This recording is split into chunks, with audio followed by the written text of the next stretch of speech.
was Bonehead Van Hoot. He wasn't a professor yet, and Bonehead was his nickname, because he so often fell off the branch and banged his head that people thought he must have a bonehead because it never bothered him. He was lying sprawled over the desk, picking his nose and just getting it into a projectile, and he flicked it, and his bogey, as it crossed the classroom, caught the air that was rapidly rising from Madame Tumu's mouth, and it swirled a couple of times in the air as it went across the classroom until it pitched perfectly above the mouth of Duke Ninebills, who was looking into space, and slowly it sailed down into the mouth of Duke Ninebills, who was just giving his bills a bit of practice, and unfortunately he caught the bogey that Bonehead had bombed across the classroom as they waited for their teacher. Behind Bonehead was Maddie Tumu's, sitting all prim at her desk, quietly waiting for the new teacher to arrive. Maddie Tumu's wasn't mad, it's just that she was a little bit off with the fairies. She loved everything pink, and the number 2. And there she was at her desk just organising all her pink possessions. So she had 2 little pink pencils, she had a pink pencil case, she had a pink pencil sharpener, she had a little pink watch, and she was just quietly looking through all these little pink possessions. Behind Maddie Tumu's was lovely 3 bars. Just again dreaming of Wales and green fields, looking out at the window, thinking of what she was going to do when she got home, and she was trying to ignore what was going on behind her, because behind her was Rocky Formidable, sitting on his desk, looking all around him, trying to imagine himself as Napoleon Bonaparte, his hero, completely ignoring behind him Porky Five Bellies. Yeah, he was called Porky in those days because of his habit of eating 5 courses at every meal time.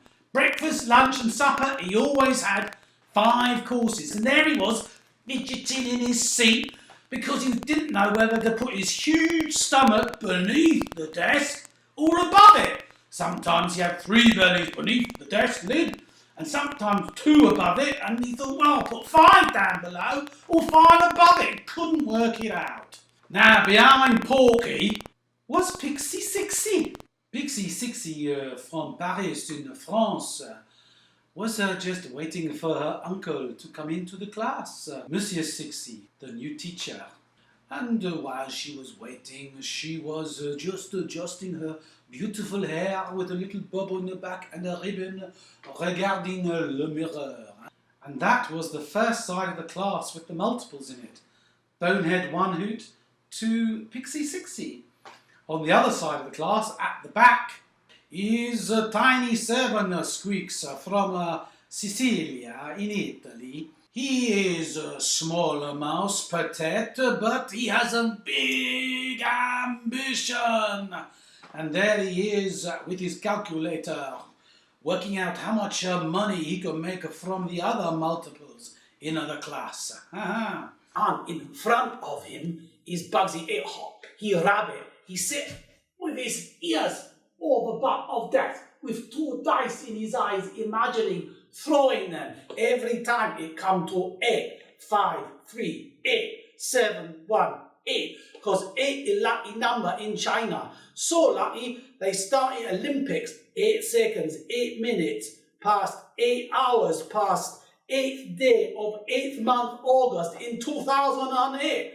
And Bugsy Ehop himself, born 8 seconds, past 8 minutes, past 8 hours, past 8 day, past 8 August, on Year of Rabbit. He lucky rabbit, 8 and rabbit, lucky. In front of him, Duke Ninebills was just practicing catching things in the air when he got, as we found out earlier, something he didn't expect.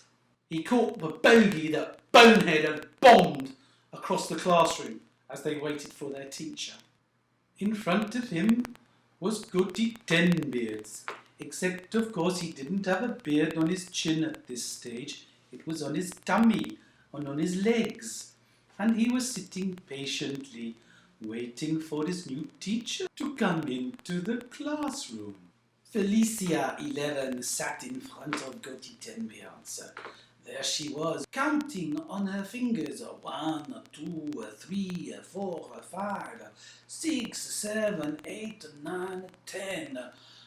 11, where is 11? It is the missing factor, peut-être the vital clue.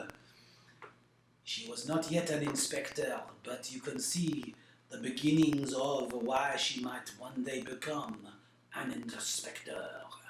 And finally, in the front section, we have Harry 12-Tails, except he's not in the front desk. He's all over the class, dashing back and forth, as you'd expect a hare to do. And of course, he's not yet Lord 12-Tails. At the moment, he's Right Honourable 12-Tails. Or as the previous teacher used to say, where's that right Aegis 12-Tails? Where is he? Where is he?